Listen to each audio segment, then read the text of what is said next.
Et nous allons en parler avec notre invité Dimitri Carbonel. Bonsoir. Bonsoir. Merci d'être avec nous. Vous êtes économiste et fondateur de Livosphère. On vient de voir les mesures, les annonces d'Elisabeth Borne de cet après-midi. Ces solutions proposées, est-ce qu'elles vous semblent bonnes, suffisantes ? Alors, d'un côté, si on regarde la perspective, effectivement, et on l'entend, des personnes qui disent 15%, c'est beaucoup trop. Il faut quand même se rendre compte que déjà dans d'autres pays, par exemple en Grande-Bretagne, ils vont faire plus 80% en octobre. Alors évidemment, je ne dis pas qu'il faut arriver à ça, ce serait catastrophique. Toutefois, il faudrait mettre cette augmentation de prix dans un contexte qui est beaucoup plus global de sobriété énergétique et pas uniquement dire faut être plus sobre, mais avoir une vision qui soit plus globale. Et aujourd'hui, il y a un vrai manque de plan global en termes de mobilité, en termes de logement, qui soit vraiment adressé à tout le monde pour comprendre comment ça va se passer, pas uniquement dans les prochains mois, mais aussi dans la prochaine année et dans les prochaines années. Parce que les plus 15%, on dit que c'est trop aujourd'hui, mais demain, ce sera peut-être plus 50% et 80%, parce que notamment, l'État ne sera plus à même de pouvoir chaque fois payer la différence. Donc là, vous dites que c'est une mesure d'urgence, c'est tout. Ah oui, c'est une mesure d'urgence. Je pense qu'il y a aussi l'objectif, c'est d'éviter entre guillemets des protestations sociales. Je pense qu'on va de toute façon, on va y arriver à un moment ou à un autre.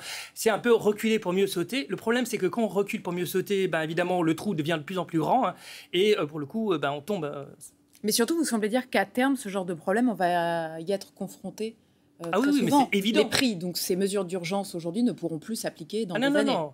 C'est ça le problème que vous soulevez. Ah oui, c'est-à-dire qu'aujourd'hui, c'est plus 15%. Le gaz, de toute façon, on va avoir de moins en moins de gaz. On va avoir de moins en moins, de toutes les manières, l'électricité va coûter de plus en plus cher, on le voit.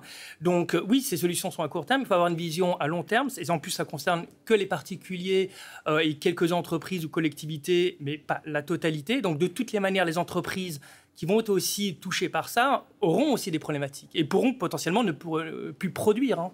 RTE, qui gère le réseau de transport électrique, dit que les coupures ne sont pas à exclure. Il faudrait baisser la consommation nationale de 1 à 5% dans la majorité des cas pour qu'on évite justement ces coupures. 1 à 5%, ça représente quoi exactement ? Concrètement, on a du mal à voir, nous. Alors, ce que ça veut dire, est-ce qu'on peut faire aussi concrètement ?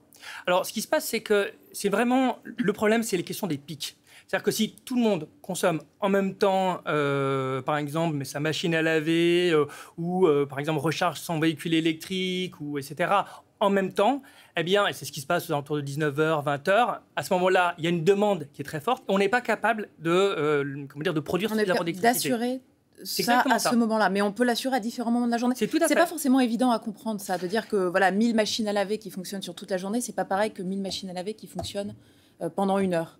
Oui, c'est-à-dire que grosso modo, c'est comme on demande tous en même temps. Imaginons, on parle c'est comme des sortes de goulots d'étranglement. C'est-à-dire que si on est très nombreux à demander en même temps la même énergie, eh bien la capacité ne suit pas, puisqu'il faut produire en même temps. Donc, une des manières de faire... Mais la production, elle n'est pas instantanée, c'est ça que... Par exemple, lorsqu'on produit l'électricité, oui, centrale nucléaire ou d'autres, eh bien, elle est directement insérée dans le réseau et après, elle est directement utilisée. On ne stocke pas l'électricité. Enfin, il y a quelques manières, mais c'est très, très peu. Donc, tout ce qu'on doit, tout ce qu'on veut consommer, on doit le produire, je dirais, de manière instantanée. Et c'est ça le problème. Et c'est pour ça qu'on parle de coupure. Et quand on parle de coupure, on ne parle pas de coupure générale. Alors, on peut avoir des coupures. Alors, coupure générale en France, à mon avis, c'est aujourd'hui, on n'y est pas. Mais les coupures sur des secteurs, c'est tout à fait possible. Mais ce sera peut-être sur 2 heures, 3 heures. Oui, des durées très limitées. C'est des durées limitées. Attention, en revanche, ça ne veut pas dire que demain, ce ne sera pas le cas. Ça, c'est une première chose. Et deuxièmement, ça ne veut pas dire non plus que les prix de l'électricité ne vont pas encore augmenter. C'est deux choses qui sont différentes. Est-ce qu'il manque, vous parliez de plan global tout à l'heure, est-ce qu'il manque aussi un plan global de communication de la part du gouvernement, comme on a pu voir par exemple pendant le Covid avec des éco-gestes, des spots à la télévision par exemple. Le plan de communication vient en soutien d'un plan global. Il n'y a pas de plan global, donc il n'y a pas de plan de communication. On peut communiquer, mais sur c'est une communication qui est assez simple. Il y a par exemple ce qu'on appelle le plan de transformation de l'économie française qui a été fait par le Shift Project, qui dresse des mesures par industrie. Eh bien, le gouvernement pourrait prendre ça, il y a d'autres, pourrait dire, OK, nous, on sait que l'électricité ou le gaz, on va en manquer. Eh bien, pour un an ou dans 2 ans, notre sobriété, c'est de réduire de moins 20%, moins 30% la consommation. Et donc, on met en place une réduction des déplacements, par exemple, en voiture. Et pour cela, on va mettre, je sais pas, plus de pistes cyclables. On va, par exemple, financer les transports en commun. Pour le logement, on va mettre tant de rénovation énergétique, etc. Ça, c'est autant de mesures qu'on pourrait mettre en place. Il y a une autre mesure aussi qu'on pourrait prendre. Là, c'est même... Alors après, il faut voir si ce n'est pas une usine à gaz sur le plan légal. C'est créer des quotas, des quotas de prix. C'est-à-dire qu'au-dessus, en dessous d'une certaine quantité, c'est un prix fixe qui est raisonnable, peut-être les plus 10%, etc. Et au-dessus de ce quota de kilowattheure, eh bien là, pour le coup, les prix sont progressifs, voire beaucoup plus importants. L'inverse de ce qu'on fait habituellement. Exactement. En stratégie de prix. Merci beaucoup, Dimitri Carbonel. Vous êtes venu avec votre livre. Je vous laisse le présenter. Oui, c'est donc 2050, crash ou renaissance.